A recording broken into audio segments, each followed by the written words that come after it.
Good morning, welcome along. Feels like ages since I've done an FM stream, even though it's only a week. Loads of Euros ones during the week, but we're here now, so thank you for being along. Appreciate you joining us as always. And loads of faces in the chat already. Wilco, Connor, Liam, Nomadic, good morning to all of you. Harvey as well, popping in. Thank you for being here. Great to see so many of you along. We are looking forward to an exciting summer at Aberdeen. And for those of you who aren't up to date, I'll give you a quick overview of where the save's at in a moment.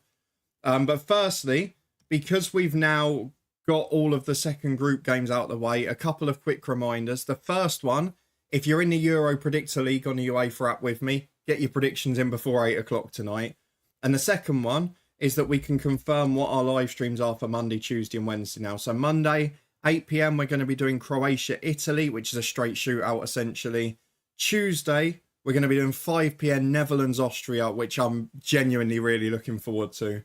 And then Wednesday, I haven't decided which of the 5 p.m. games I'm going to do because all the teams are on 3 points. It's a bit of a strange situation. I'm edging towards Ukraine v Belgium at the minute, if I'm being honest, but it might even be one where I put one game on each screen and just try and follow one more than the other, but keep up to date with both. Let us know which games you're most excited for, because obviously they're being simultaneous now. And because we're not doing the stream tonight, let us know what you think the Scotland and the Germany scores will be, because I know there's a lot of Scots in the chat. So let us know what you think you're going to do tonight. Are you going to find a win? We'll get to FM in a second, but let's catch up with the chat first. Connor, despite not winning, I've been impressed with how Georgia play at times. They've been class. I've said it before, Connor, they've been my favourite team to watch. They're great on the counter. I think there would have been a real threat at the end yesterday if VAR had not got injured. And 1 minute of composure at the end. If that shot had gone in, A, I would have had a perfect score. And B, I would have been top of the Predictor League with Georgia in a great chance of qualifying. Liam, what does Lukaku have to do to have a goal allowed? I feel so sorry for him. And McCoy's was right. I know he got stick. I always say he's been made a scapegoat. I think he's a world-class striker, and he has been for years. But 11 20-goal seasons, 85 goals for his country. And even for the first goal yesterday, he's an unselfish striker too. He was magnificent for Belgium. He set the tone. You saw after 5 minutes and he was steaming down the wing at right back to throw in a sliding challenge. And you went, yeah, Belgium are up for it. And they were fantastic yesterday. I was really worried about them prior to that. Has to be Belgium. See if Lukaku can get a goal. No, I think they'll be all right, to be honest. I think based on what we saw from Ukraine in the second game and Belgium in the second game, Belgium's best is better than Ukraine's best. But Belgium, they just haven't got the defence. They had a brilliant defence a decade ago. They'd had that defence of sort of 8 years ago with the strike force of now. I think there'd be some force. Scotland will beat Hungary coming from an Englishman. I just think it really comes down to the first goal of that game. The first 15 minutes or so, Hungary are going to throw everything. They've got to win realistically by 4 or 5 to have any chance in the third place best eliminators. So I think they're going to go all out for it. Scotland, it probably suits because they can sit in a bit. Obviously, without Tierney at the back, it's going to be a little slow, isn't it? We're expecting what? Hendry, Hanley and McKenna, which is... It's not the quickest three at the back. So I think we're going to see Scotland sit a little deeper, try and invite Hungary on. The fear with that is can someone like Szoboszlai or Salai of real quality just put one in from 25 yards, which can change the game? If not, and Scotland can hit on a counter, there's going to be bundles of space. I've gone, as you saw in the predictions last night, I've gone for a thriller. And I think it could easily be 2-2 or 3-2 either way, but I'm going to go just for Scotland. Connor, there's nothing I love more. Everyone talks about dominating the ball now, but there's nothing I love more than quick wingers counter-attacking. It's the best part of football for me, and it's how I often play in FM as a result of that. And it's why I enjoyed Luton so much this season, even though we were losing most weeks.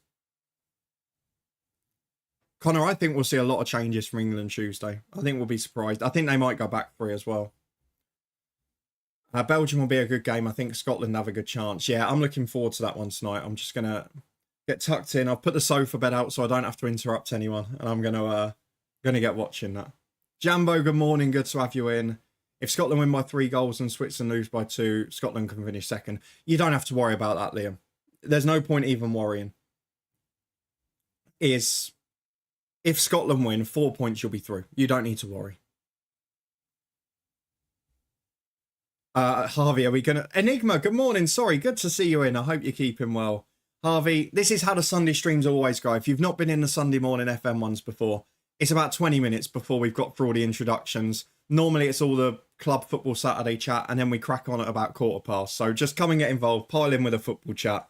The FM can sit on the screen for a minute. Are we going to talk about that Turkey own goal? Talk about a comedy of errors. I mean, the centre-half, firstly, the goalkeeper's positioning's all over the shop. I don't know what he's doing. I don't know why he's flying out. I don't know why Manchester United have signed him based on the fact that he looked dodgy in the one cup tie he played for them, didn't play in anything else, and then was terrible last night again.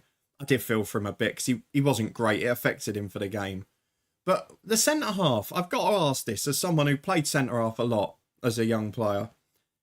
What possesses you to do a no-look pass? At no point between him turning to run and him playing the pass did he look up, let alone look at the goalkeeper or where he was. He didn't even look up.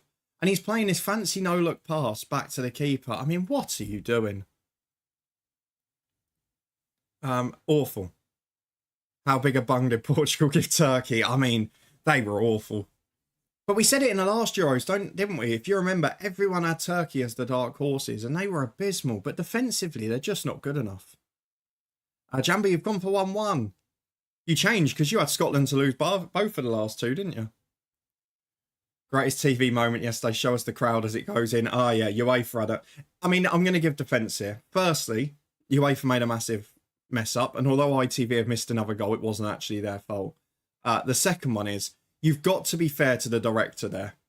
In no world, in that situation, and you can judge it by Ronaldo's reaction to the pass, in no world does it look like there's going to be any danger there. It was the perfect time for a quick highlight or a crowd look or a replay or whatever. So you can't really blame them. No one could have seen that coming. Enigma, midway through season 5 in my Asia journeyman, just got approached by Newcastle Jets. Ah, that's great. There's some interesting news in the coach's head tomorrow coming from a job point of view. An interest, I should mention, in us. Might be tempted to leave Hong Kong, give it a go. Ah, yeah, it sounds great fun. It's the one area of the world, bar Japan this year, I've not really had many job offers or interviews or anything in since starting a head coach. Might have to manufacture some ones where we work in certain parts of the world. But yeah, as Enigma's done, update us with your FM saves if you want to, and we'll do the same with the Aberdeen one in a second, sorry. I was in a bit of a rush this morning because Sunderland have appointed a manager, so I've been busy on the podcast channel. Even with a win, we still need 3 teams to lose to get top 4. You'll be fine. You'll be fine. There's one group already where the team can't get 4 points, and then all you need in then is like Group E, for example. If there's 2 victories for someone in the final match day, you'll be above them. So I think you'll be fine. There won't be more than 4 teams on 4 points of the third place teams. England's group as well is unlikely. Actually, you need England to do you a favour, really, don't you?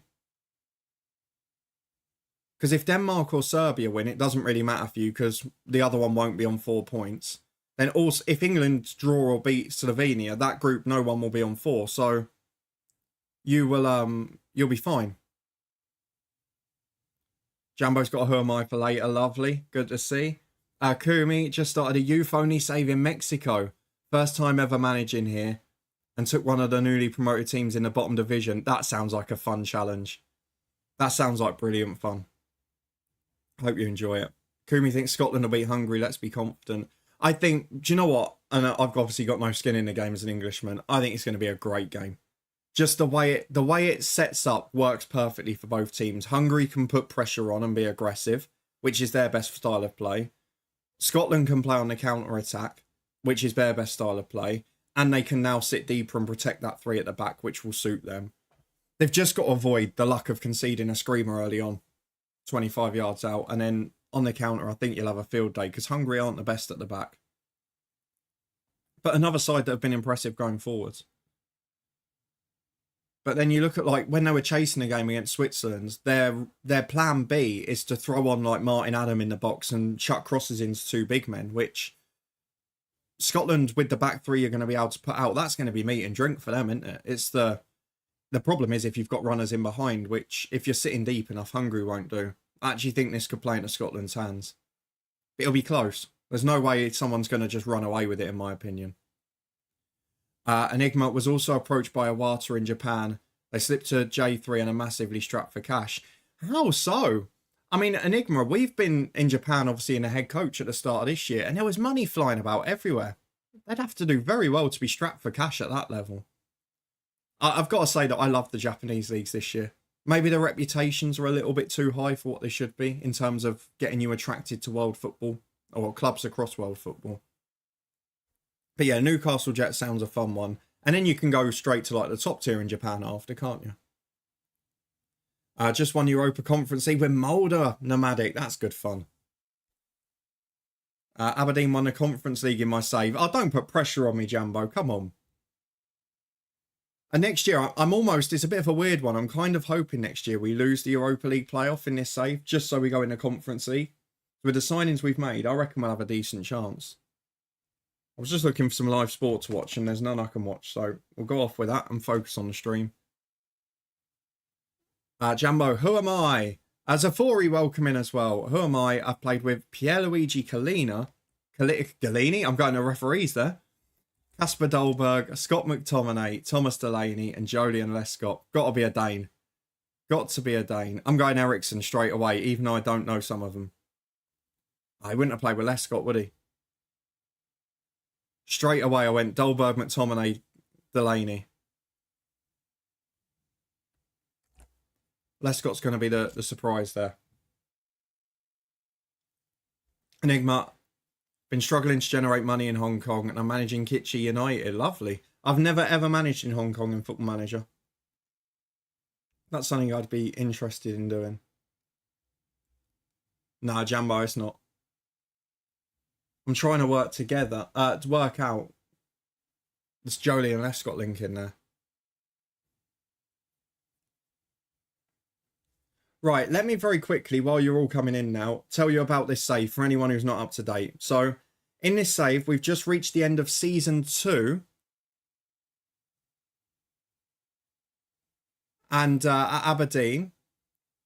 And I've messed my screens up here, so bear with me. There we go. So, we've reached the end of Season 2 at Aberdeen. We're best of the rest yet again, which is what we've done both seasons so far and what is the expectation. Now, Season 2, we were much closer to the top 2, as you can see. So for you finally made it to one of these. Great effort. Great to have you in. I do appreciate how many of you have been along recently. And those that have tried out the YouTube multi-stream as well, which we've got a couple of days left of. So in Season 2, we had a big moment with Aberdeen, which is, we go over here, we won the League Cup. And we beat Rangers in the final in the most dramatic of circumstances. If you followed me on social media, you will have seen the clips and that of it. But this is what we had. A 3-1 victory where we equalised in the 91st minute and then scored 2 in extra time after being pasted for about 85 minutes before it. Was a brilliant season overall. And we finished in 3rd place. And now we're going to go through a tactical revolution this summer. And we've got a couple of stars coming in. So I've tried to spread out my instalments for transfers over the first 12 months because we're going to get European money during the year rather than blow it all at once. But I'm not doing like the never ever over 4 years like you've seen with other people before. The signings we've got pre-agreed. Firstly, the most exciting one, who I expect to be on the move in real life now because they've just lost their manager and they've been relegated, is Junior Krupi. Now, he is a phenomenal young player who often becomes a superstar in FM and probably will in the real world. He was initially signed as being, we needed a centre forward when Miofsky gets injured. But he's actually good enough to start. So I think we're going to set up with a 4-2-3-1 next year, rather than our more defensive 4-3-3. And we're going to play him as the number 10, with Miofsky in front of him, which I think could be pretty lethal. The second one is a holding midfielder, because we had Ryan Wintle on loan, who was shocking. A few of the old boys are moving on. So I'm going to go for Marcel Lorber, who at 1.1 million just looks a solid, tidy midfielder. Natural in the holding role, good in both roles, deep liar, and as a ball winner. and I think he suits us down to the ground. Then the third signing, I tried to get this guy, Mikel Lardo from Zwolle, because they've been relegated to the second tier in the Netherlands, but I can't afford him. They're asking for too much. So I'm going for someone we've looked at a few times. And one of the things I've always said in recent years in FM is trust your instincts. Now, I initially went, yes, I should sign him. I've doubted it about 3 times, so I've just gone for it now. It's a manageable wage. There's a lot of future fees involved with him. He's someone, if I'm not sure he's going to develop to the top level, so I put in clauses for international appearance, league appearances, etc. But I think he's got the potential to be a gem, Jade, and a die. Unfortunately, we've got him a bit later than Krupi, so he won't become homegrown at the club, and they all want release clauses to sign a contract with us. But I just think it could give us a bit more excitement and quality out wide, which is the one attacking area we've really been short this year. So that's where we are. Defensively, we need work. Hashioka wanted too much money, so we couldn't keep him. We need a right back next year. And then we need either a left or centre half, because Garterman's not good enough. Penrith is probably a backup if we want to reach the top 2. And that only really leaves Liam Scales as a starting defender. Rushworth was a great signing in January. We've got our goalkeeper now. We've just got to work around it. So we've got half a spine of a team. We've got Rushworth, brilliant. Scales, brilliant. Dave Watson we signed last summer, fantastic player. Connor Barron's developing into a star. Shola Shottai's becoming brilliant. And Miofsky's cracking. Krupi and Lauder will join that. And then it's just about building the rest of the defence, really. So that's the position we're in. And there'll probably be a few departures as the summer goes on as well. You can already see that there's 3 out of contract in the retiring Ogbonna, Kelly, who was out on loan, Nicky Devlin, who's not going to get a new deal, and then 3 expiring loans as well. So I would expect 7 or 8 to leave. Jambo, let's get back to your Who Am I very quickly, but that's just a quick save update for everyone who was there, and we'll go and do the season review in a second once we've worked this one out. So I've played with Pierluigi Gallini, Casper Dolberg, Scott McTominay, Thomas Delaney, and Jolien Lescott. I am really struggling with that. I did have a name in mind, but I can't put Scott McTominay to it.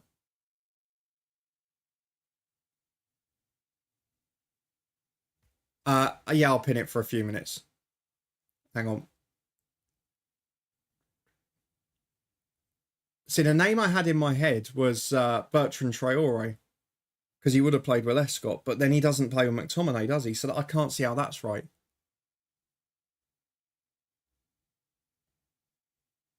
Well, Weghorst would have played with McTominay. Would he have played with Gallini? I'm trying to think where else Gallini would have been. Would he have played with Lescott, actually? No.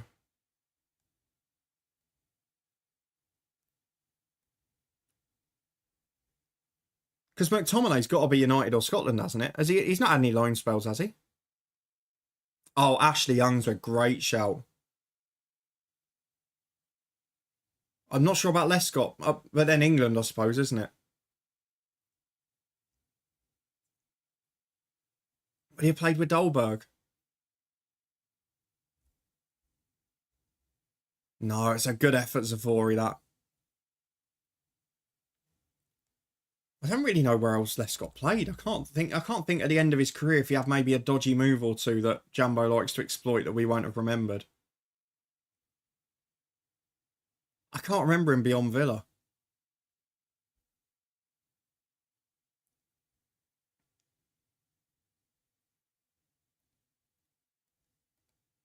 What about Januzaj? He's another one that pops up in these a lot because he's a former United man who went round the houses. Maybe he's played with a few of them, but again, Lescott's the problem for me there. Oh, he might have played with him at Sunderland, mightn't he? The Moyes season. That's where Lescott went after. He went to Athens, yeah, and then I completely forgot about Sunderland too. Januzaj's making me believe now. So for your first ever time giving an effort, I thought you were right as well. And then Januzaj is always a safe pick to go for in these, isn't he? Gallini, Dalberg, Sevilla, McTominay United. It was Sunderland, yeah. Obviously, that I'd forgotten about the David Moyes season when they went down. Right, let's go and look at the Aberdeen season review just to get a recap of what we've done second year. You can see there that we've got the trophy on the board. Could have been 2 if we'd won the Scottish Cup final, but let's not get greedy. Yeah, Jambo's. We've got 3 watch-alongs the next 3 days, so... And it's an 8 PM one tomorrow, which would be interesting. I haven't done an 8 PM one yet. We've got a bit of a problem here. I've gone through about 5 pages there because it was taking ages. Right, let's go back, shall we? It's the transfer one that's a bit slow. There we go. So, let's look at the players we bought in this year. The 2 fullbacks. Penrith, really good addition. Even if he's not a regular starter long-term, for the squad in the long term, he's going to be brilliant. Ashioka was a fantastic loan signing, but he's not going to be worth the 15 grand a week he wants. Liam Scales, after his loan spell. Yeah, Jambo, I always have that. When I make a really good one, I get excited about and I want to do it, but I just keep them jotted down for the future. Liam Scales, we made his loan permanent. He's joined for 600 grand. He's been fantastic. Don't know whether he's going to be centre half or left back next year. But he's a brilliant player. I'm really pleased with him. Shola Shotire on a free agent deal was magnificent. For some reason, the scouts didn't rate him that highly, but I trusted my judgment, and again, it's worked. 11 goals, 10 assists, scored big goals in the Europa playoff games and in the knockout rounds. Dave Watson maybe had a little bit of an injury hit season, but still had a very good year, and he'll be important in this new role as well. Cole Rushworth, we got in January for $1.5 million. That's going to prove to be one of our best signings, I think. Folher on a free, again, very solid footballer. And to get nearly 6.9 when half your appearances are off the bench is great. It's going to be a bit of a trouble for him next year because we're not going to be playing roles that really suit him. But when we play against some of the bottom teams, I could see us playing 1 holding mid and 1 centre mid and maybe pushing him on. And he can also be the backup for number 10 too. Others disappointed a bit, to be honest. So you go below that. Stephen Welsh, hang on a minute, we've lost the average rating line there. Garterman was okay. Devante Cole popped up some big moments as an emergency signing.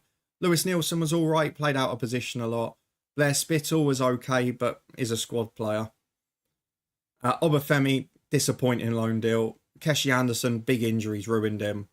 Stephen Welsh was signed to be a squad player, and that's exactly what he is. Southwood's a backup keeper, did okay. Ogbonna was alright.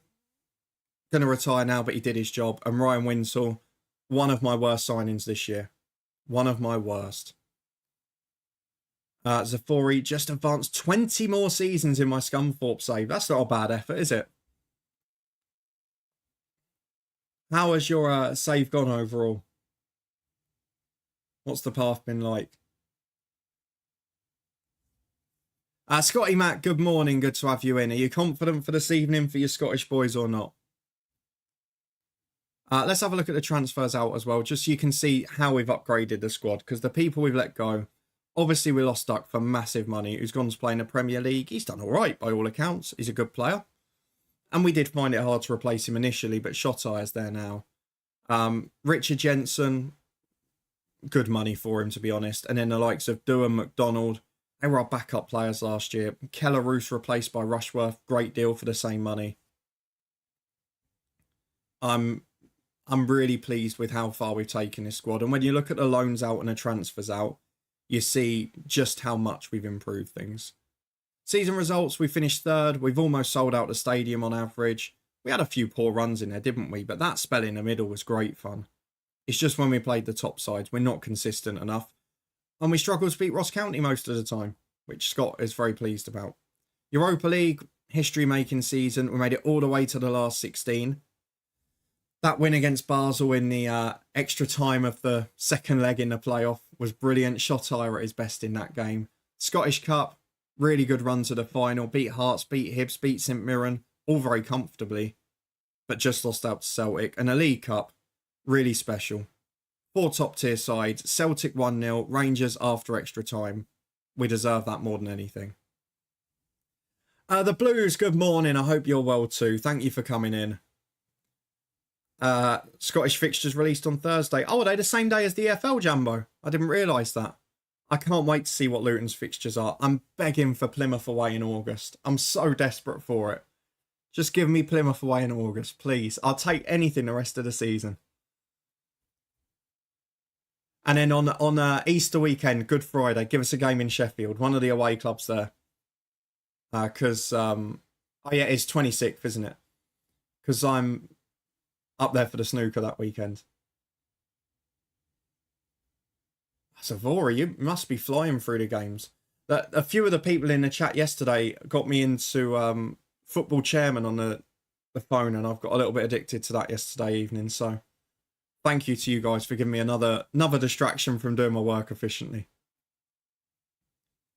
Yeah, I really enjoyed it, Jambo. Really enjoyed Football Chairman. I've 2 seasons in already. I've just missed out on the playoffs for the 2nd successive year and had to sack my manager because I'd invested big money and he spoiled it. Told you, Jambo. Yeah, I'm going to leave it alone all day until the 8 p.m. football. We'll get the old firm in the first 4 weeks. We always do. It's good to get them out of the way, though, while you're setting the team in, isn't it? I think we'll get Celtic earlier and Rangers the zombie. Let's not be slacking people off this morning,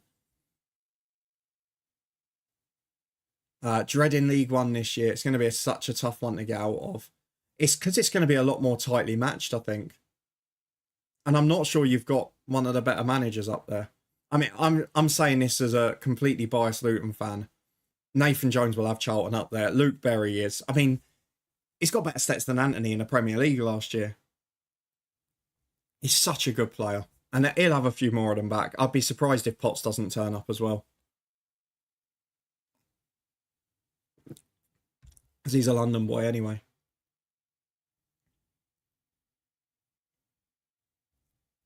You got a 3-star ability player in your youth intake, Scott. That's a very good effort.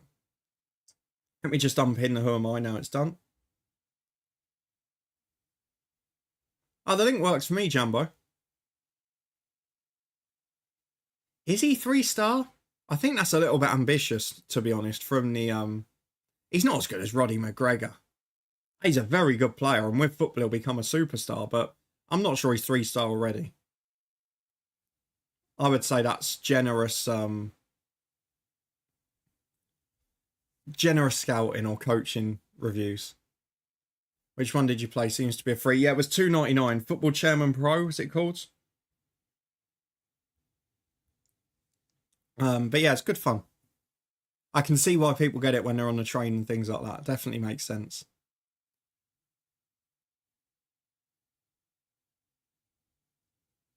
I was quite surprised last season. Hearts tend to start fast and finish slow. Last season was complete opposite. Look, it's going to be a big push with Europe this year as well. Because ultimately, we've mentioned this before, Jambo, the Scottish football teams, when they're in like the Europa Conference League or whatever, they have to prioritise those games because you get 500 grand for a win. Which compared to the SPL's prize money is ridiculous. And I quite like the way that you're working this summer because you're not actually really massively improving the first 11, but you're making your first 11 very slightly better and your second 11 significantly better. And I think that's the big thing for next season. When you're playing, say, I don't want to be disrespectful, but like when you're playing one of the, let's say the relegation battlers after a European tie, can you rotate 4 or 5 and still be competitive? And you saw here in this Aberdeen save, that's what we struggled with the first season. We've got better at the second year, and I want to be excellent at next season.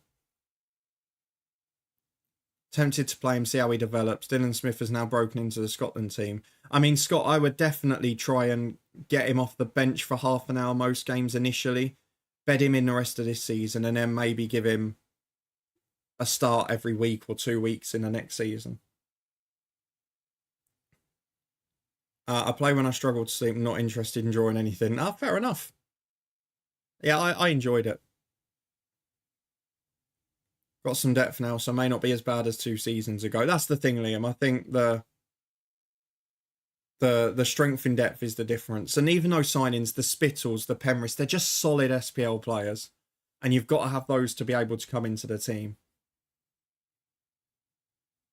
Yeah, and that's it. Quality depth is always the thing.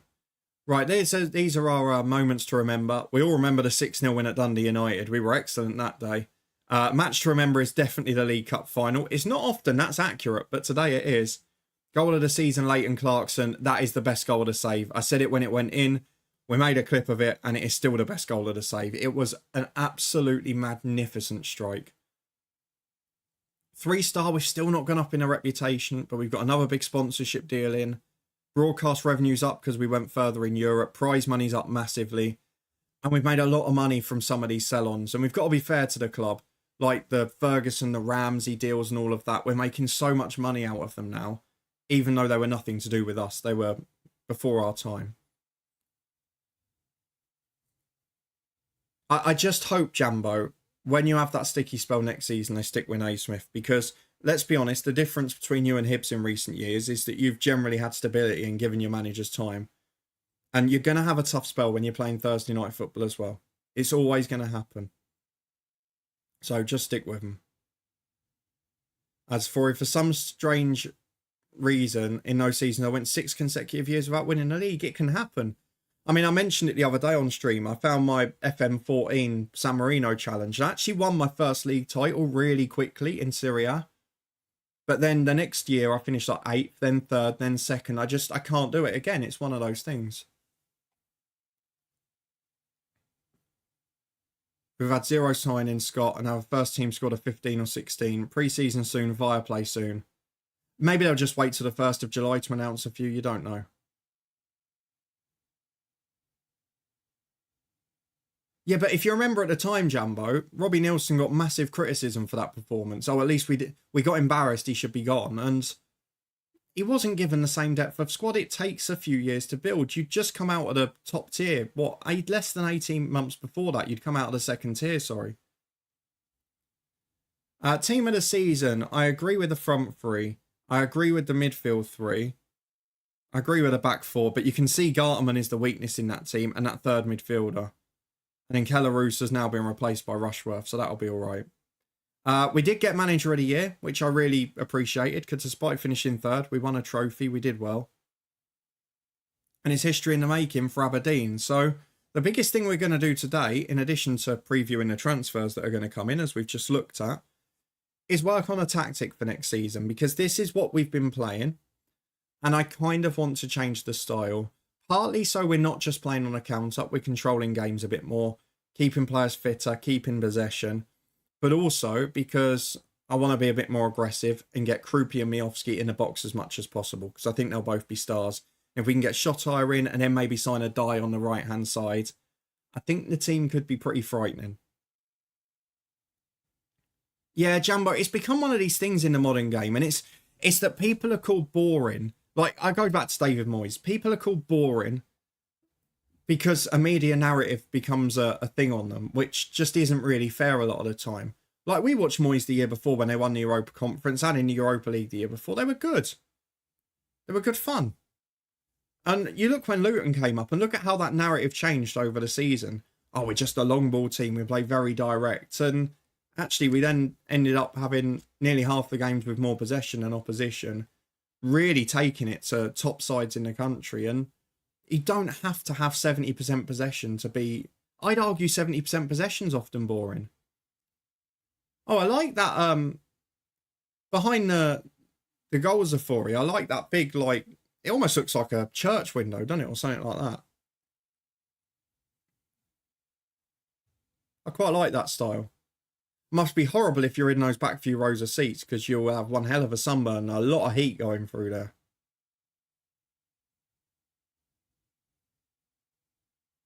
But oh well, let's have a look at what we're going to do tactically, because I would like to move, if we can, just seeing what I had set up before there.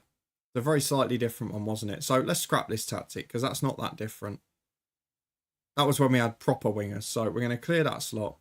This is the one we were playing this year. And now, we're not going to play a narrow diamond, are we? We're going to get rid of that one too. And we're going to play a bit more of a high pressing game or a controlling possession game. I think I'd rather press high, because with Dave Watson, we're going to have loads of legs in the middle. With Lorber coming in the same. I'm not sure. Maybe control possession's better for us. But I don't know if that's going to be going too far the other way. I mean, we could still play fluidly on the counter. There's nothing to stop us doing that. Because that's basically what I want to play.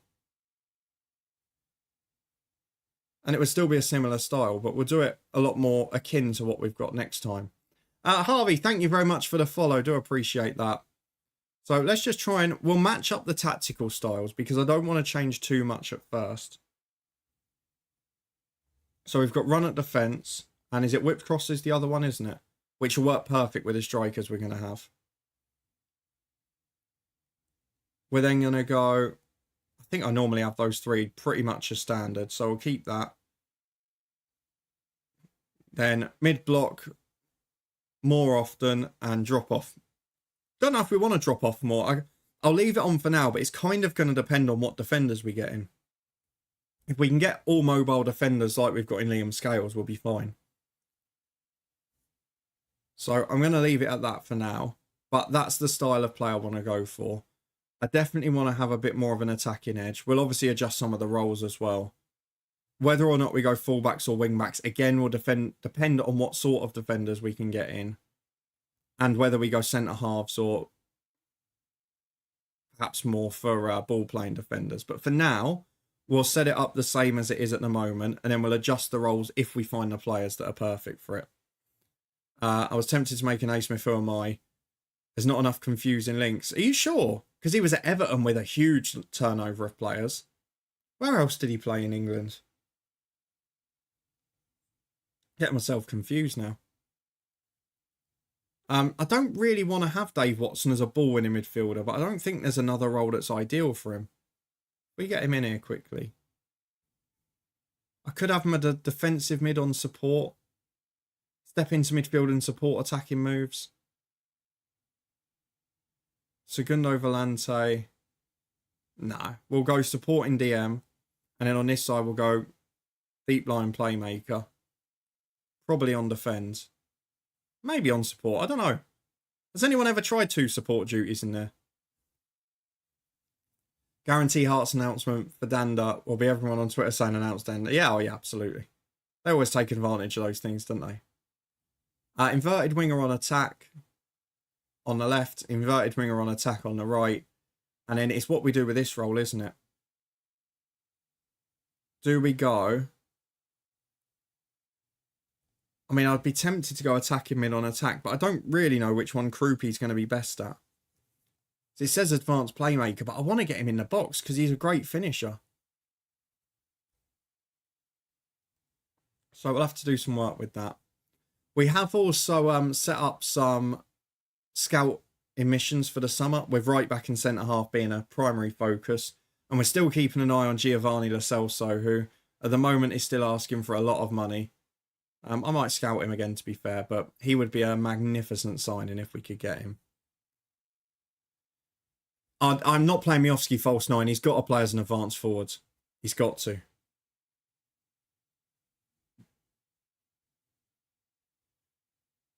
Rugby sevens for the Olympics. Yeah, I don't know much about that. I've got to be honest. Quite proud of myself for this one, saying that you'll get it in 1 minute. Ashraf Lazar, he had a year at Newcastle, so his link will be Newcastle with Gale. He was a previously well-rated left-back until he went to there. And then he didn't really get a game. Morning, Sai. Good to have you in. He's Moroccan as well. So let me pin it to the chat as well. So I'm saying Gale and Lazar are Newcastle. Albrighton and Bertrand are Leicester. And that leaves Stuart Downing in the middle. So I'm looking for someone who's played for Newcastle and Leicester in that period. When did he join Leicester? My first thought was Danny Simpson, but I don't think he was at Leicester late enough. Would he have played with Downing anywhere? Let me throw Danny Simpson in. Yeah, Sai's gone straight to the same thought as me.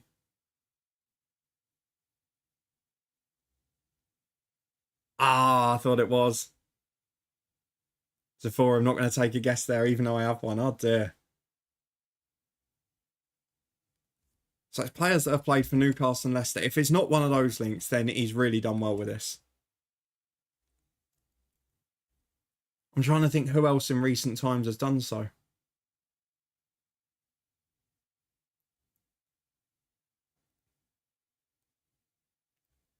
I've got another one, but again, it's Downing that's throwing me. Slimani is my next guess. Jambo, because he's played for Newcastle and Leicester in that era, but I can't work out where Downing would be. It's my problem with all of these. I'm not sure he would have overlapped with Bertrand at Leicester either. No.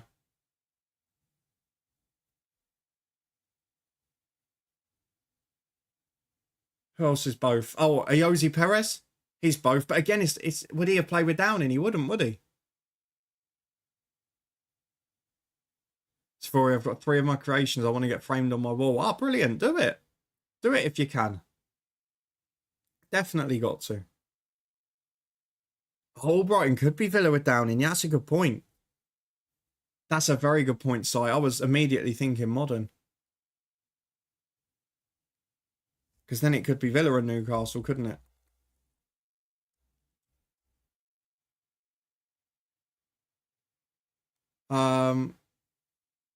The only other Leicester Newcastle link I can think is Harvey Barnes, but again, that wouldn't have overlapped. So no, don't even worry with that, because that's not going to be with Gale and Lazar as well.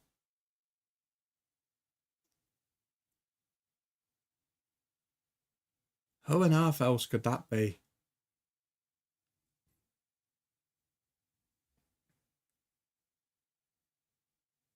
I bet it's going to be a really obscure link as well.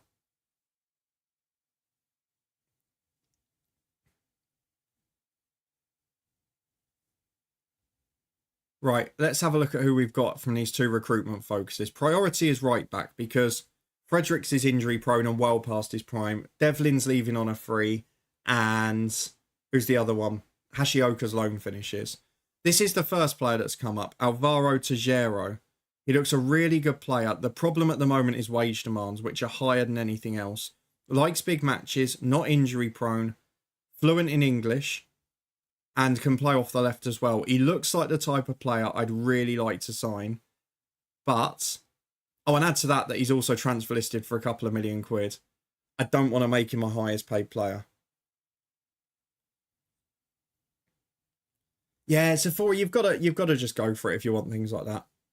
I've got an old signed Luton shirt from Nikovic here that's frame ready to go up when we get a house for the background as well. Because hopefully then I'll have a dedicated office and can make it look a bit more inviting than having a big bed in the background. Gonna need a clue, Jambo. Oh, should I go for him? It's just the wages. And that scout report's only today. I've got him on the shortlist. I'd like to sign him, but I don't think it's going to happen. He's wanted by clubs that can afford the money as well. Kevin McAllister's popped up, but he's not great. Emil Kraft rejected us already in this save. And Dykesteel's not brilliant. So we'll keep an eye on that one. At centre-halves, I've looked through a lot. John Sutar's transfer listed at Rangers, but he's really injury prone. He's a good age. He's a good player. The wages are fine. The transfer fee's fine. But I think I'm kind of taking a gamble on that one. I feel I can do better later in the window. But if not, I might try and get him in. And then this guy popped up, Wouter Ghost. And he's a good young player with big potential. But just so immobile. And I don't want to have really slow players at the back next season because I want to be able to play that slightly higher line. But it does leave me in a little spot of bother. There's another young player here who's popped up, but he's got no strength at all. Kieran Clark is an unbelievable call. If that's right, big pat on the back.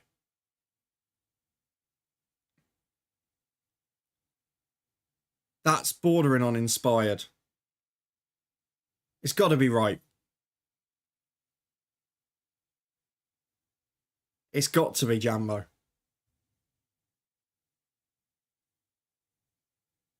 I'm hoping a delay means it is. That's magic. Si, well done. Absolute magic, that. Dwight Gale at Stoke. Bertrand at England, yeah. And Albrighton would have been Villa as well, wouldn't it, I'd have thought. I'm pretty sure they were both in FM09 together. Yeah, really class. No, that's a mile. You know, Kieran Clark, ironically, Jambo, the first ever Who Am I did on this live stream channel back in 2021, the answer was Kieran Clark. No memory of what the links were or anything. But it was my first ever Who am I was Kieran Clark. I don't know why he earned the honour, but there we go.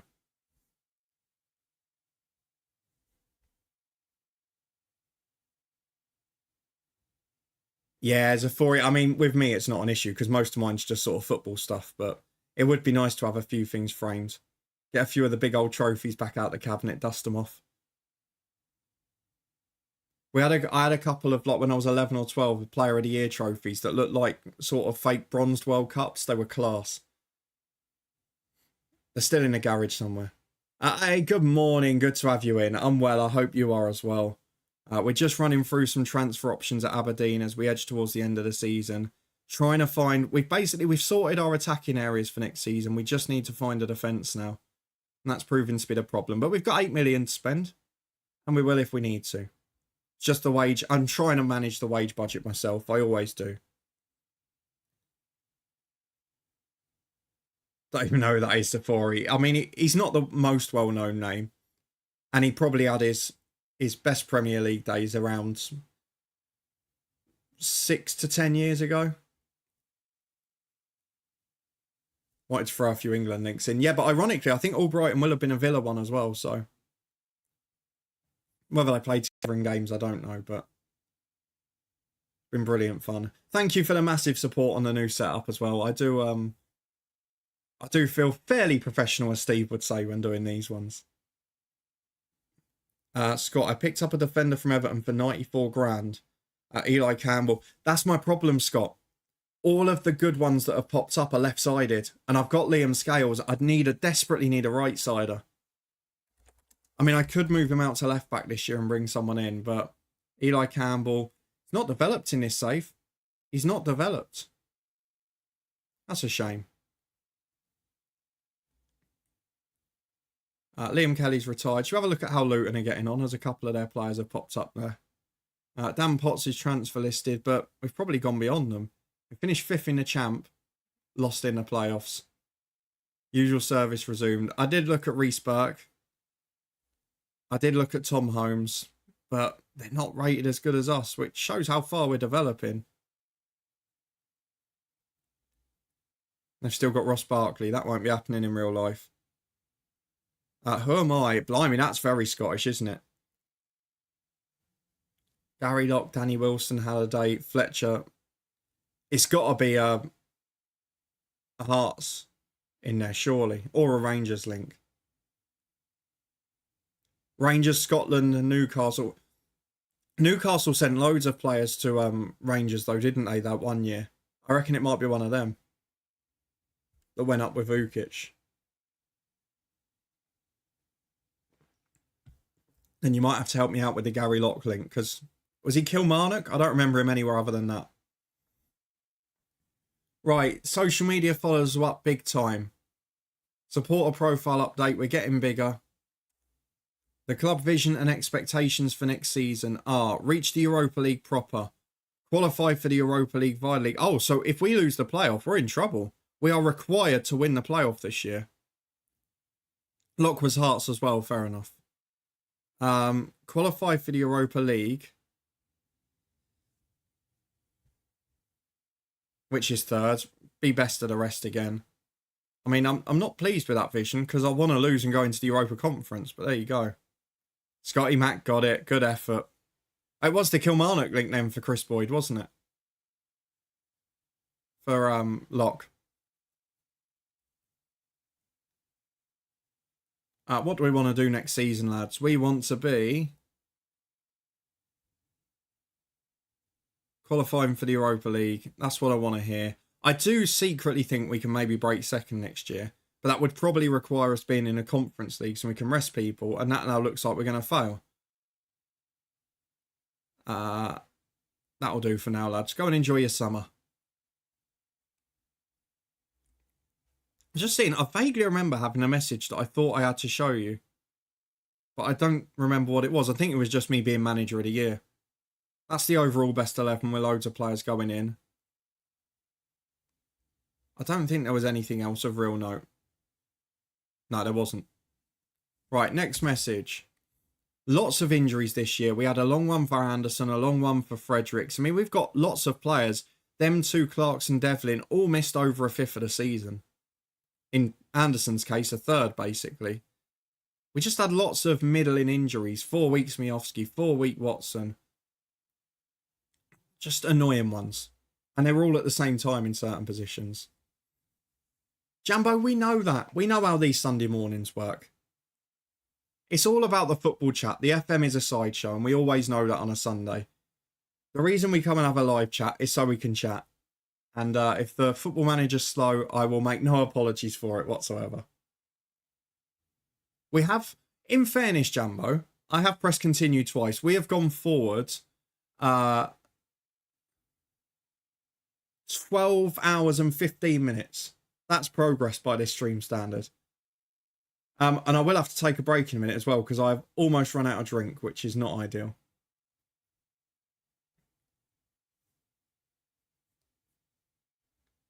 Yeah, a lot of Kilmarnock. Rangers for Halliday and Wilson. Middlesbrough link as well, yeah. Yeah, Vukic. I remember all of those players going up. Success Safori, good stuff.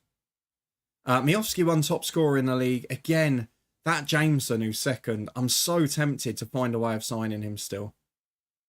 I know he signed a new deal for longer terms now, but he's just a player that keeps scoring despite being rated pretty averagely. So if we could get him maybe as a third option, because we've got Miofsky, we can push Krupi further forward and put Folher number 10. But to have a third option, I mean, he's scoring 1 in 2 over 2.5 seasons for them. It's a great effort. Watson got Young Player of the Year. Very good season from him. He's going to be worth big money. Considering we got him for what?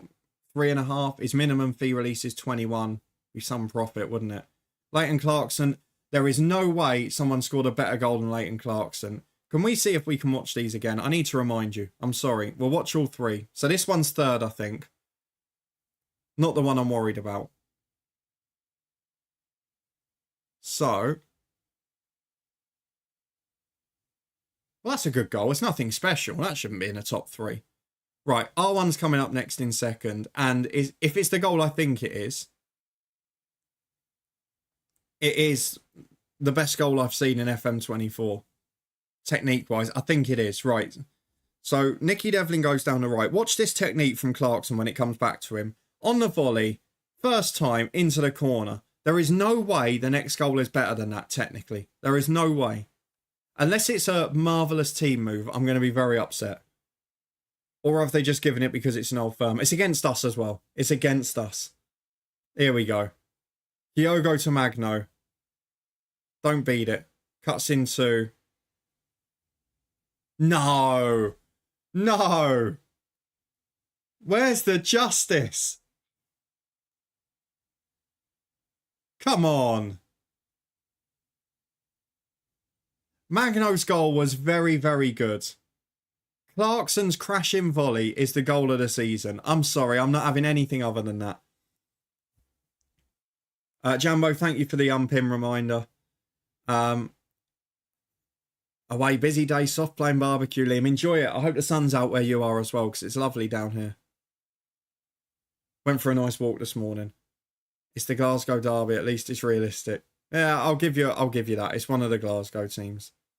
Clarkson's goal was better. Thank you. I appreciate the support with it. Rogers gets the Premiership Manager of the season. So we won the Scottish Writers and the Scottish Managers Association, or whatever it's called. But we're behind Steve Robinson. What? I mean, I like Steve. He's a Luton legend, but come on. That's pushing it. I've won a trophy. I've been in both cup finals. I've won one of them. And I've finished 8 points clear of him and only 4 off seconds. This is...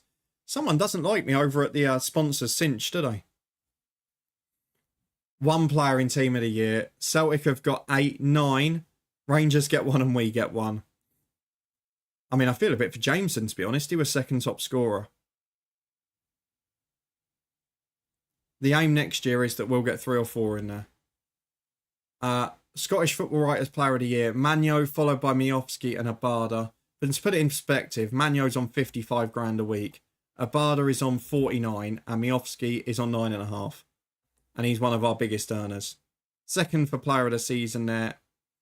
Yeah, I'm not happy about it. Shotire is improving more. He's going to be a star next season. And now we've got a bit of a dilemma. Yeah, Cinch doesn't like me.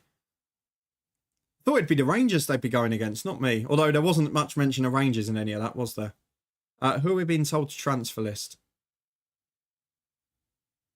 Devante Cole. Yeah, I do probably have to do that. He came in as an emergency. He did his job. He was class, but I probably have to let him go. We need a new set-piece coach because if you remember, ours got poached in the last episode. I'm not a big enough fan of him, though. We'll take our time while the lads are on holiday. We've now had the offer accepted for Lardo, which is a strange one. I mean, it's big money and it would be our whole budget, which is my concern. Whereas the Jaden Adai one's only about a quarter of it up front. So I'm not saying I'm going to do this deal. But it does give us a backup if the other one goes wrong. So let's just see what he wants. L Gaming, good morning. Good to have you in. Other online car firms are available, yeah. And as NG, as Cinch haven't given me any of the awards there, use the bloody other ones instead. They won't give me a Manager of the Year award. I'm going rallying against them. Someone's been using gas. Yeah, we've been using all the alternates. They've been hearing us. Lovely to see so many of you in. I've got to take a quick break in a sec just to top up the drink, but let's try and get this deal done. If he doesn't accept the first one, then I'll push it. In fact, you know what? I might pull out of this deal. Let's be honest, we can't afford it. He's not that much better than Adai. He's 3 years older, and he's where at minimum I would expect Adai to be in 3 years. Yeah, I will run the ads then as well, Jambo, so hopefully no one misses out on the stream action, but you'll be thrilled to know, Jambo, that due to the Twitch update and the way they run the ads now, I made a whopping 48p from ads last week. In fact, that's a lie because that's in US dollars. So I made about 40p from ads last week. They really are treating us, aren't they? This calls for a boycott of Cinch, doesn't it just? Suddenly I'm on Rangers' side, Zafori. Right, I'm going to pull out of that deal. It's not the right one for the club. He wants a massive signing on fee. It's all of the budget and we need 3 defenders. The one thing I do want to look for is Harwood Bellis because he was one who wasn't willing to discuss terms with us yet. But he's out of contract at City. If I could get him as my right centre-half, I would be beyond excited. But I think it's wishful thinking because Celtic want him. And let's be honest, he'll pick them over us. Norwich and Burnley want him. They'll probably pick them over us as well. So might be tough. Either way, though, we're going to take a quick break. We're going to go and top up the drinks. We're going to go and get a snack. And I'm going to go and turn another fan on because it is the first sweltering day of the year here. So if you're happy to leave the ads running for 3 minutes, it does make a difference. Well, we're definitely going to look at loans. But we can't really do that till July. So I want to try and get permanent players in where possible. And then if we can't, a bit like we did last year with Hashioka, we'll go and find a loan player afterwards. But we've got the scout priority set. So hopefully, fingers crossed the next week or two, someone will show up. If you're happy to leave the ads running for 3 minutes, it does make a difference. Please don't go anywhere. I'm loving the chat. And we'll be back to carry on pushing towards the summer window and to chat football because there is a lot going on during the Euros and in the transfer market as well. See you in 3.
And we're back with pretty big news, because there are two players that we signed in the last year where we had release clauses in their contracts, a bit like the ones that we've talked about for next summer with Krupi, with Adai. They're going to have those release clauses in.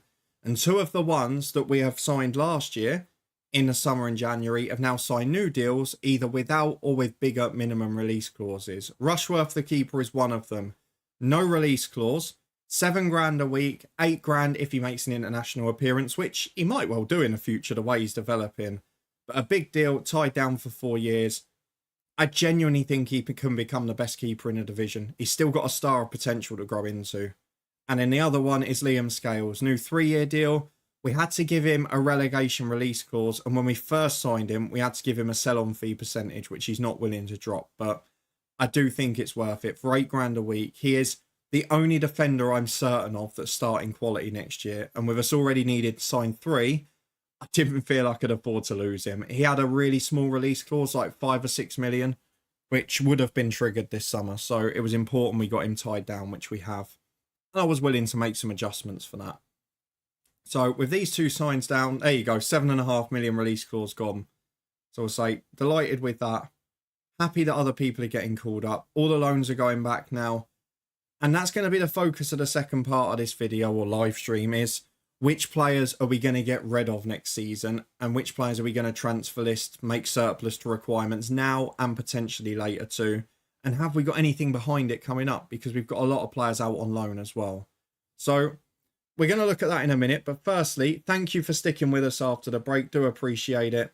I hope you're looking forward to a big week. We've got 3 watch-alongs in the next 3 days, and then back to FM again next week. And we'll throw in a few more FM streams in the evenings too. You're not wrong about the heat. Here in sunny Essex, it's 2-fan day. Yeah, it's my first 2-fan stream of the season. I've had the one on the windowsill on a few times, but I have to have the leg cooler fan on, as I call it. The little quiet bladeless one that just cools us down nicely. So you can let me know as I go along this if you agree or disagree with anything. It will be interesting to see how many of you think I should keep more, but I think we have to be quite ruthless now, to be honest. Defensively, maybe we can't afford to be as ruthless as I'd like, because we've not got the assurance of players coming in. Going forward, I think we can afford to be ruthless now. It's cloudy over in the Midlands. That's a shame to hear. It was raining here yesterday morning though, so maybe it's working its way west for you, Nomadic.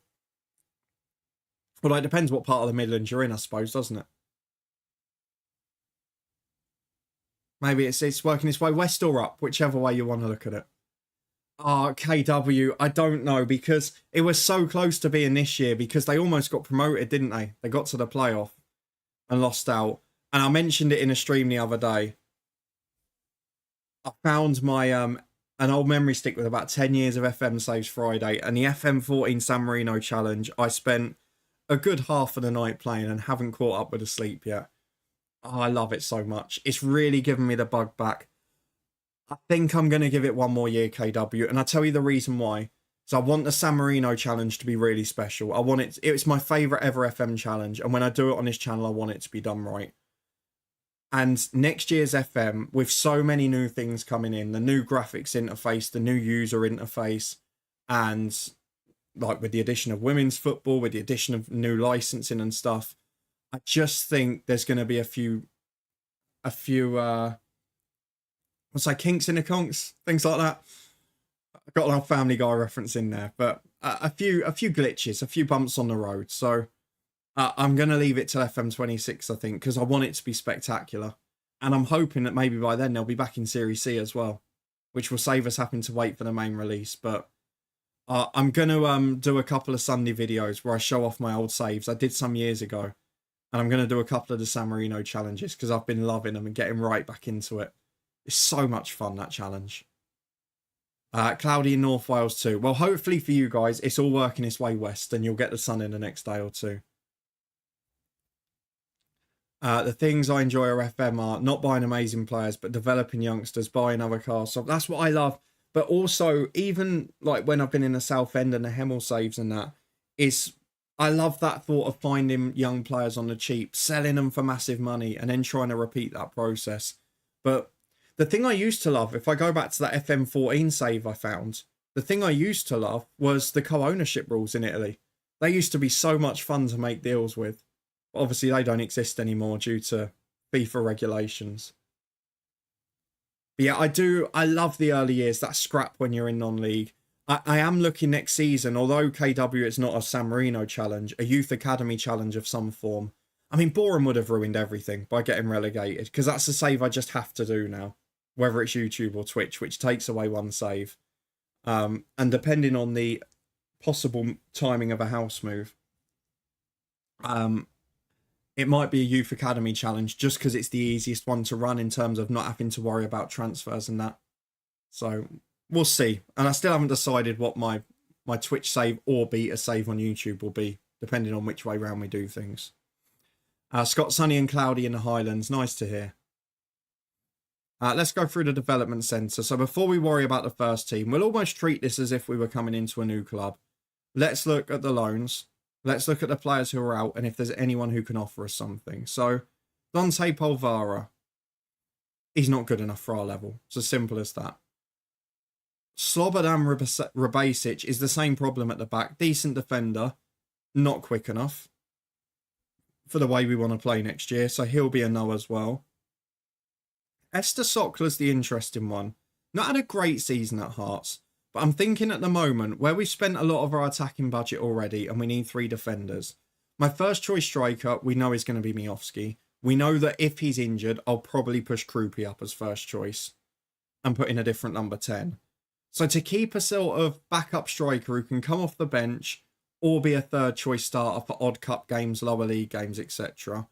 Do I keep Sokler, who did pretty decently for me first year, has done okay at Hearts when he's played the second year, and seems to be happy to not play a huge amount of football?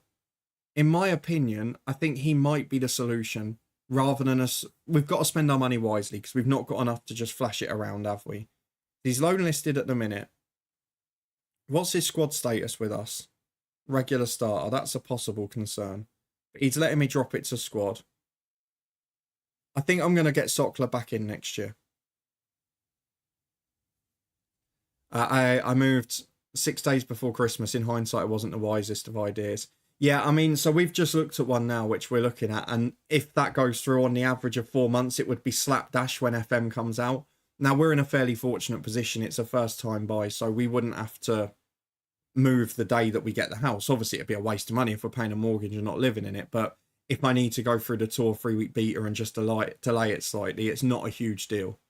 But it would definitely impact the ability to do 2 long-term saves from the very start. So I do have to be wary of that.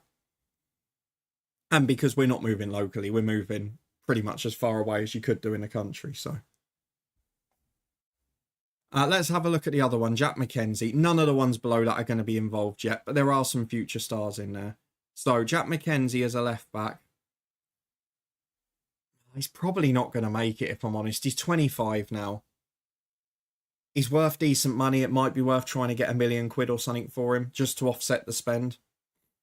We don't want to hold back players that have come through our academy and not let them play.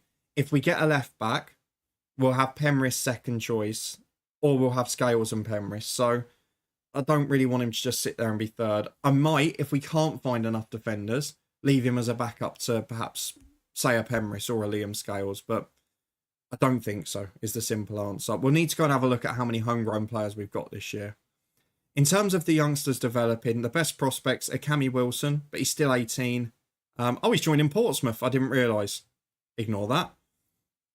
Loads of rubbish ones. Jamie Mercer has got big potential. He's improving a bit, but maybe not enough.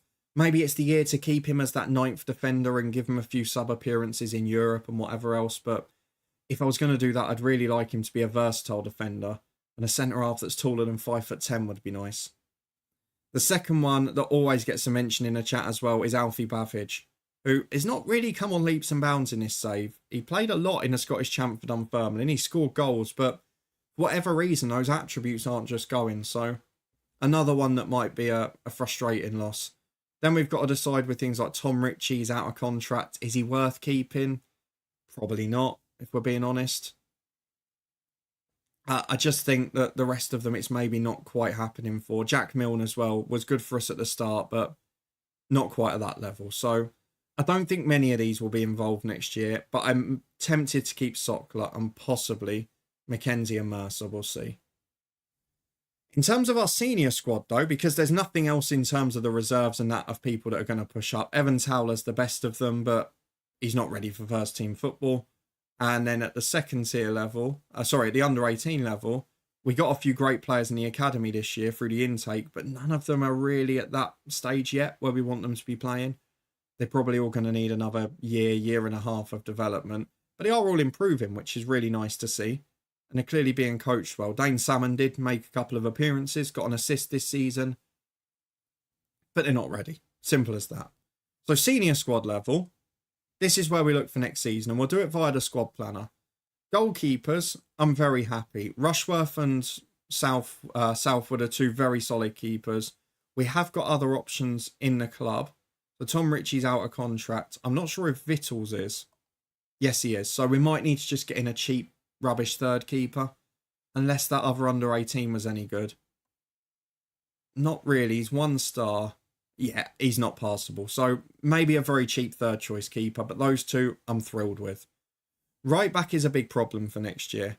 Because Jack Milne is going to be out of the club, I think. I know he did okay in the first season, but he's not that level. And then the other 3 are all centre-halves that are pushing out there. So Nielsen can maybe do a job. But none of them are going to be good enough to push that top 2, which is what we want to do in the long term, isn't it? So perhaps something we need to be wary of. On the left-hand side, we're okay. McGarry is going to be sold because he's just not very good, is he? Jack McKenzie we've talked about. Penrith will be first choice. Liam Scales is there as an option if we need him. I think that's okay for now, but Scales ideally would be a starting centre-half with Penrith a sub-left-back. Centre-half, big problems. Rabasic is going to be sold. Milne is going to be sold. McKenzie is not going to play centre-half no matter what. Scales is a good starter on the left-hand side. And in fact, I've just realised we're doing this on the wrong tactic here, so let's set it up on this one. Can we do it for next season properly? That would work better.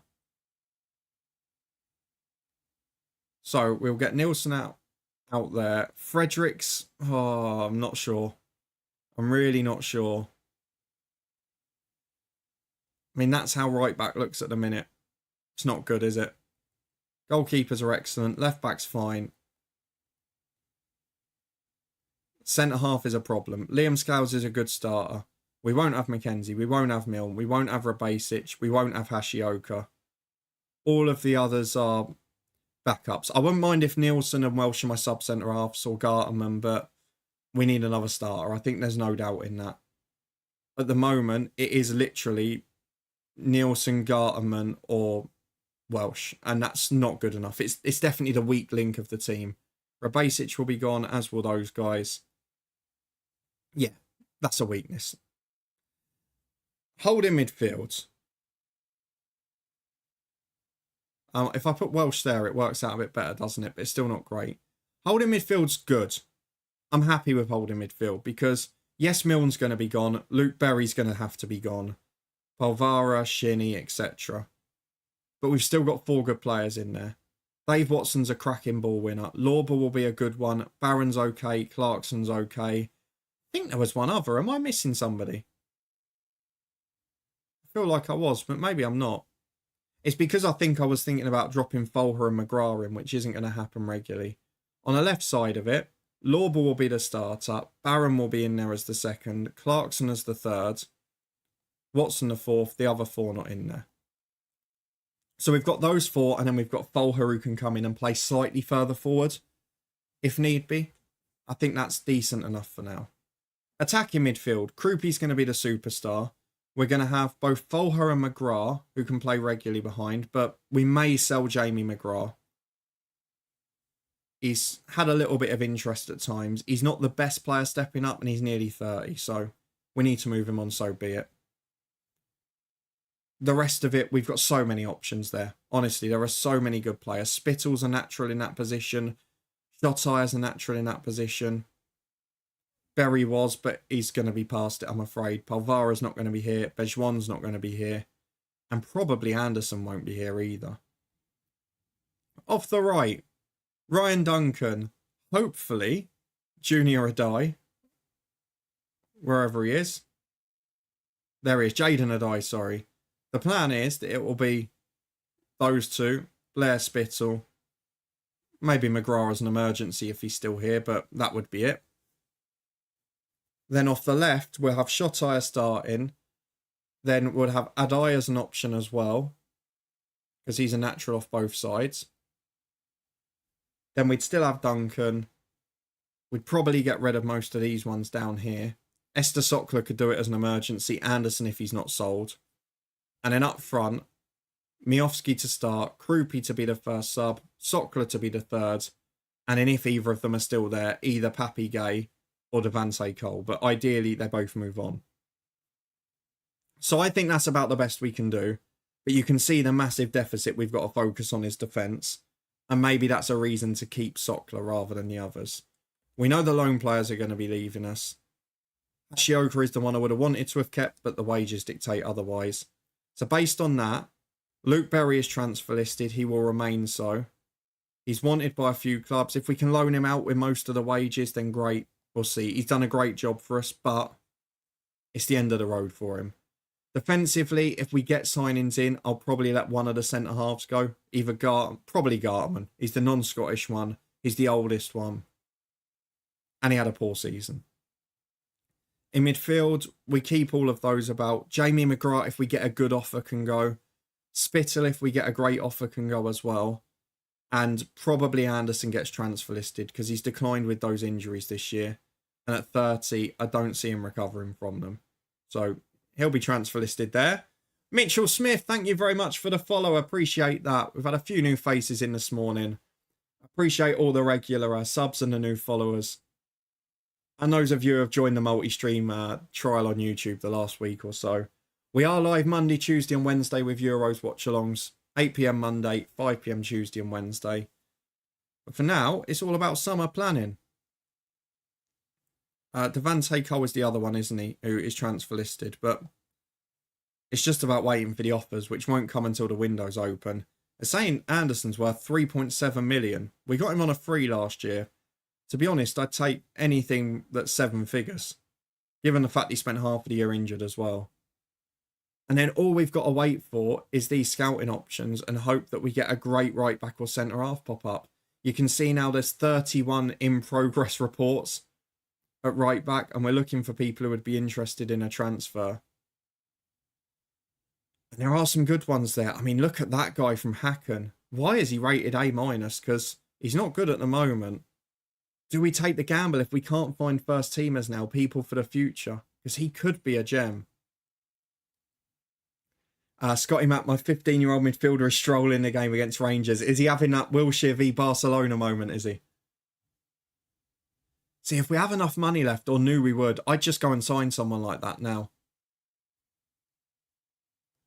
But I don't think we can afford to do it yet. Costinha at right back from Rio Ave. Oh, he's a good player. He's a really good player. But the wage demands, again, are going to be the problem.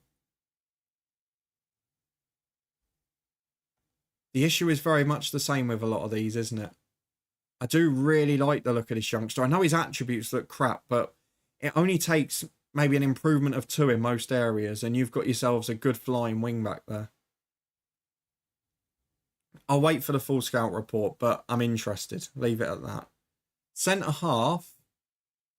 Let's have a look again at those who are realistic. There's one at Union St. Galois, another Swede actually. Big in the air. Not the best on the floor.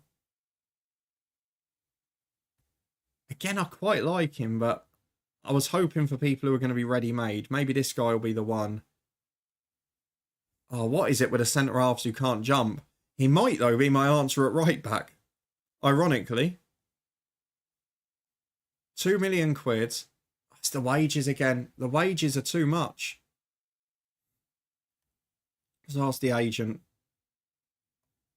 No, he won't reduce them. So, much like Hashioka, we found 2 very good right backs, but we can't get the wages for either of them. There's a young player at Mura who's not great.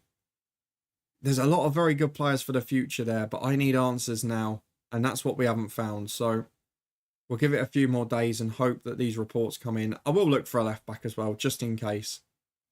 Because if we can solve that problem,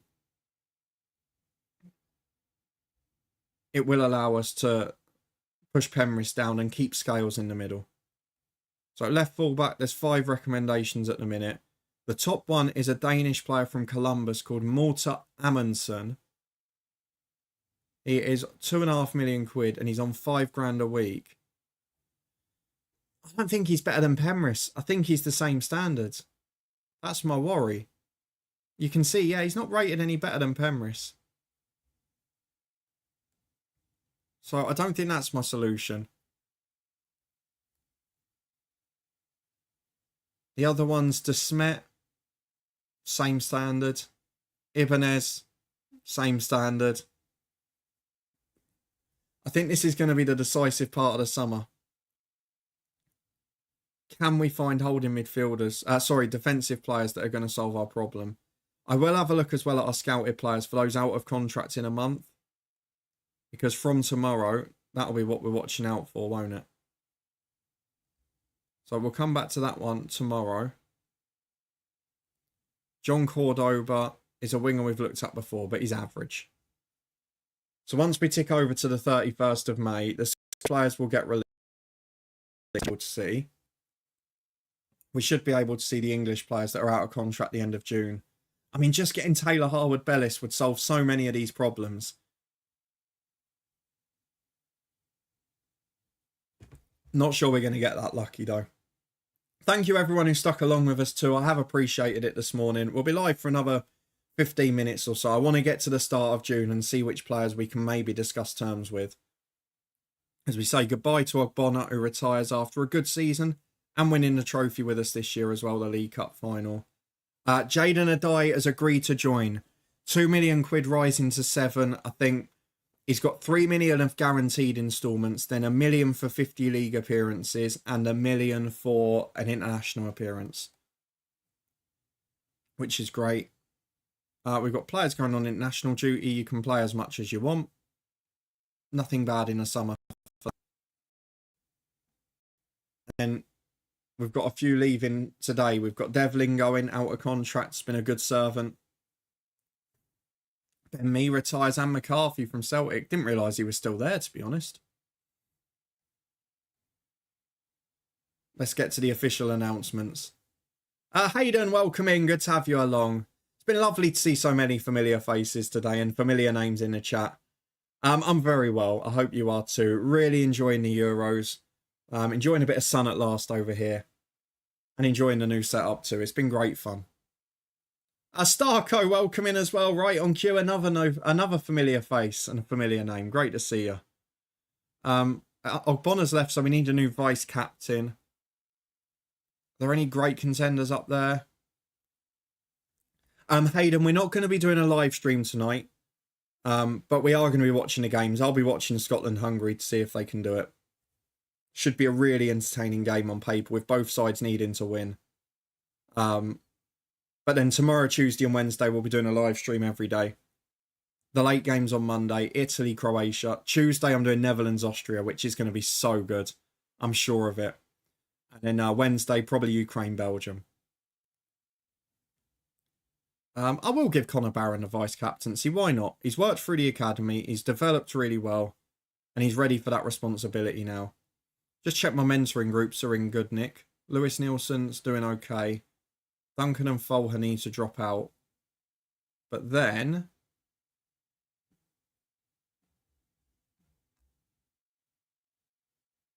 we got any other experienced ones? Rushworth, maybe? We'll leave it like that for now. Starco, you support the Netherlands. Really interesting, wasn't it?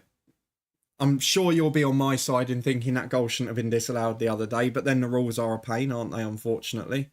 But good performance against France. Did the job against Poland, thanks to the mighty Val. Laka, thank you for the follow. I think that Austria game is going to be an unbelievable game of football. Austria, press so high with great intensity through the middle of the pitch. You've got incredible pace on the counter-attack out wide. I just think it's going to be an unbelievable combination. I think the styles match up beautifully. A bit like Scotland-Hungary tonight. I just think the styles match up. We mentioned it with the Turkey-Georgia game last week as well. I think it's going to be an absolute cracker. I cannot wait for that game. There's been a few in this tournament where I've just been really excited to watch them, and that's one of them. Yeah, Belgium were really good last night, Hayden. They surprised me. They came out the traps flying. Lukaku was sensational. His defensive work, his hold-up play for that goal at the start, the big sliding tackle at right back, but he knitted everything together really well. And I know they've got a lot of star players going forward, but when Lukaku's playing well, forget about the goals. When he's playing well, Belgium have got a chance because he is a centre-forward that is almost impossible to handle on his day. But yeah, Belgium really impressed me yesterday. Barry, welcome in. Good to have you along. I hope you're keeping well.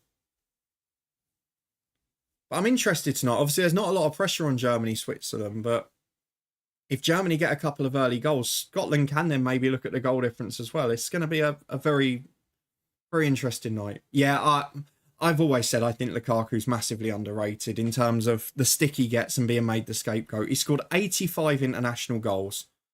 He's electric quick. He's strong as anything. Forget about the finishing, which when he's confident is very good. He's good in the air. His hold-up play is phenomenal. He can beat people. His club record, he scored 20 goals in 11 of his 13 professional seasons. Yeah, Weghorst, really good player, Weghorst. Not got the pace that Lukaku's got, but for the Netherlands, when they're playing late in a game, I think he does really well. Barry, we're not doing the trolling in here. I think it's going to be a really good game, Scotland-Hungary. I think it'll be a close game. I'm looking forward to it. I think it'll be an entertaining watch. Loved him at Everton. His work rate seems to have improved a lot. Yeah, Everton, he was brilliant. West Brom, he was brilliant. To be fair, that start of the season at Chelsea, before the two fullbacks got injured, he was fantastic as well. Then they stopped playing to his strengths and suddenly he stopped scoring. It's a miracle, isn't it? Most international teams would love to have Lukaku up front. Yeah, it'll be perfect for it. Hayden, probably only another 10 or 15 minutes. We're just going to go and have a look at which players are out of contract in a month. And then we'll see if we can get any of them in. But yeah, not for too long today, just because we're going to be streaming tomorrow, Tuesday and Wednesday. I love Lukaku as a Palace fan. Yeah, JP reminds me of him. Just a pure chaos striker. Yeah, what a finish to the season he had, didn't he? Under Glasner. Suddenly became a world beater. But you have those strikers, if they've got the right managers that play to their strengths, they're phenomenal. You remember when Benteke was at Villa for those couple of years where he had a manager playing to his strengths, he was unplayable. You had the same with Lukaku when Martinez was playing up to him at Everton. It works for some people. What are you thinking for Palace next year? Because obviously Elise looks like he's about to be gone. There will be interest in Eze, but then you've got Wharton coming through. You'll have a lot of money to spend then. I'm imagining Glasner will probably target maybe a bit of depth in defence, because your first four is good, but behind it there's not a lot, let's be honest. I'm intrigued by Palace next year because I really don't know what to expect. I wonder if there'll be interest in Gahey, because you've been linked with our centre-half, Mengi, to replace him if he goes. But it's a shame almost that Elise are gone. I just felt if they, for 1 year, they could have held them, that 11, I think Palace could have maybe had an outside shout at Europe. But it's been at those clubs, you're always going to lose one, aren't you? Elise going is a huge loss for the cheap price, but I'm pretty sure you're getting Soule from Juve. And the thing is as well with Elise, I mean, ES is a cheap price in the modern transfer market, but it's still a big fee, isn't it?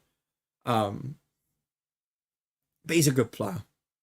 But he was also out a lot of last season and you were still doing well. Elise's off to Bayern Munich, Hayden. It's reported that the deal's done, so it's a big deal for them. And I tell you what, Kane with Musiala and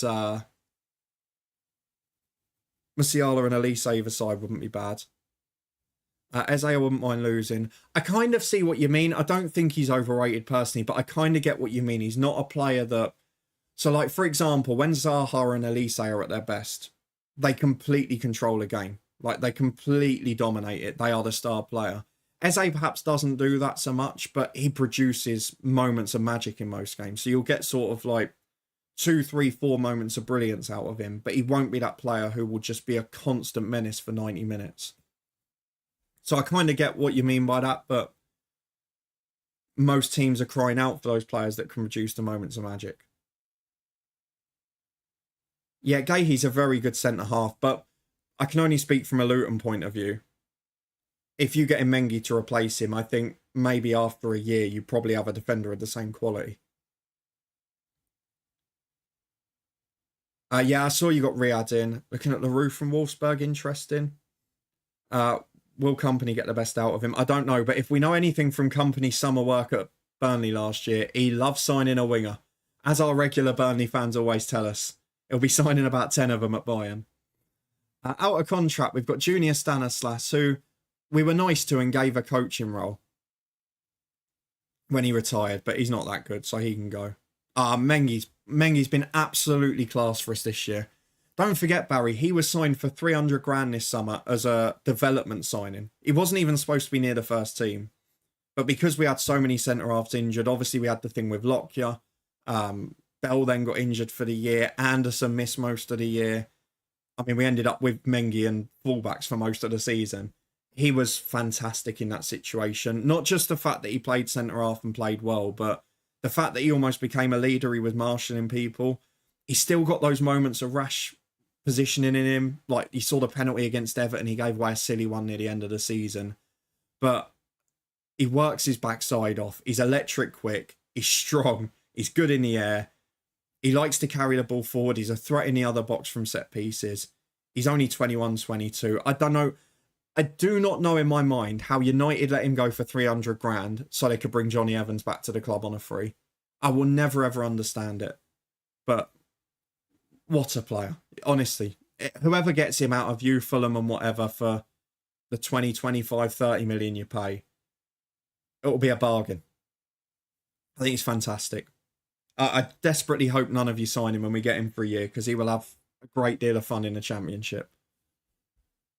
About to make the semi-finals of the Conference League, Scott. You're flying.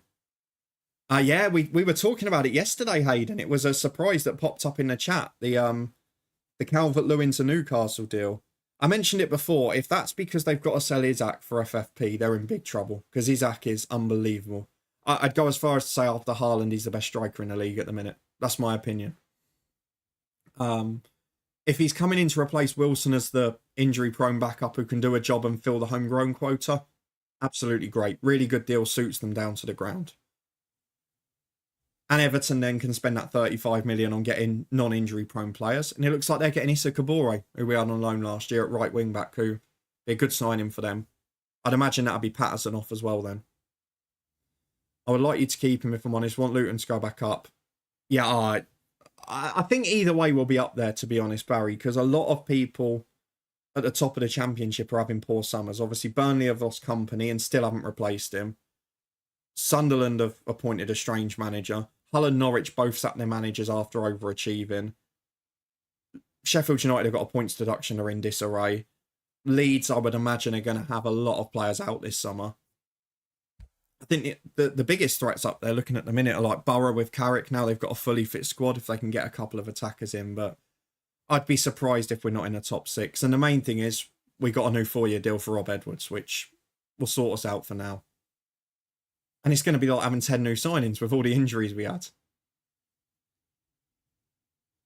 So Sheffield United, they get a -2 to start, and they've got another suspended one, which it looks like they're going to break as well, which I think is another 2 or 3. But yeah, they've got -2 to start, and they've got to sell before they can buy. So they're not in great shape. So Stanislas is gone. Nicky Devlin is going to be gone. Tom Ritchie is definitely going to be gone. I don't think we're keeping any of these, let's be honest. Nguenya, he's got big potential, but he's never really developed, so he'll be gone. Reed will definitely be gone. And even this will free up a couple of grand from the wage bill. Vitols, off you go. MN, off you go. Clark, yep. Mackie, little bit of potential, not enough. Do you know if Lockyer will play again? Haven't heard him in ages. So it's not confirmed yet. He's on a... He said a couple of months ago he's on the program that Ericsson did with his cardiologist. And it goes through like 4 stages over a 4-month period to determine whether they're going to be fit to play. And basically he's waiting for the outcome of that. But he's basically said, if not, I'm happy to just join the coaching team, do a bit of punditry, whatever. So, I mean, for him, there's more important things. It was probably quite handy in terms of timing that he had a kid a month later, because starting a family at that point meant he could focus on something else. I think if he'd not had that, it probably would have been a lot harder, but he'll be involved at the club. They'll offer him a job somewhere. So, players going out of contract will offer out. Ryan Fredericks is one of them. Rabasic, are you transfer listed? You are. We've got all these ones that came back from loan. Graham Shinney. Happy Gay? Yep. James McGarry, yep. I think that's about it for now. And then the one thing we need to look at before we go today is see whether or not there are any players out of contract within a month that we can get our hands on, because there are a lot. We know some of them are decent, and we know there's a couple we really want, but we're going to have to probably wait for them and hope that other clubs don't come in, such as Taylor Harwood-Bellis, who's out in a month. If we go to approach him now, he still says he doesn't want us because we haven't got a significant presence in Europe. But we got to the last 16 in the Europa League last year. He's got to give us a little bit of credit, surely. I'm looking at this. There's not a great amount, is there? There's a few 3s. There's a few 3.5s. I'm not sure we're going to be able to get anyone there that really improves us. I think we're probably going to have to wait for... I mean, Boyd Reef is one I've looked at a couple of times, but I don't think he's good enough to be a regular starter. He also wanted quite big wages last time. Let's have a look now. He's not even interested, it says. Not even interested. Harwood-Bellis would be great. We had him in our first save of the year at Luton, and he was quality, but Celtic want him, and if they go for him, he'll go there.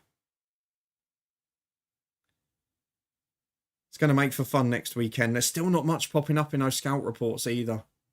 I know Lo Celso would be lovely, but he still wants about 40 grand a week too much at the minute. There's still none popping up in those fullback areas. I might just have to bite the bullet and go for John Souttar if it doesn't work, but I'm going to be patient for the next month or so. For now, though, I will leave it here and let you all go about your Sunday. We will be back for the next 3 days for Euros watch-alongs. Monday, we're going to be live at 8 PM UK time. We're going to be watching a big one from Group B. Tuesday, 5 PM. Wednesday, 5 PM. Decisive games in the Euros. But next up, Italy, Croatia at 8 PM tomorrow. A massive thank you to everyone who's come along on both YouTube and Twitch. Great to see you all here. We're going to go over and raid if you're on Twitch, and we'll go to... we'll go over to How We Roll Owen, because he was in the chat the other day, so we'll go and say hello to him.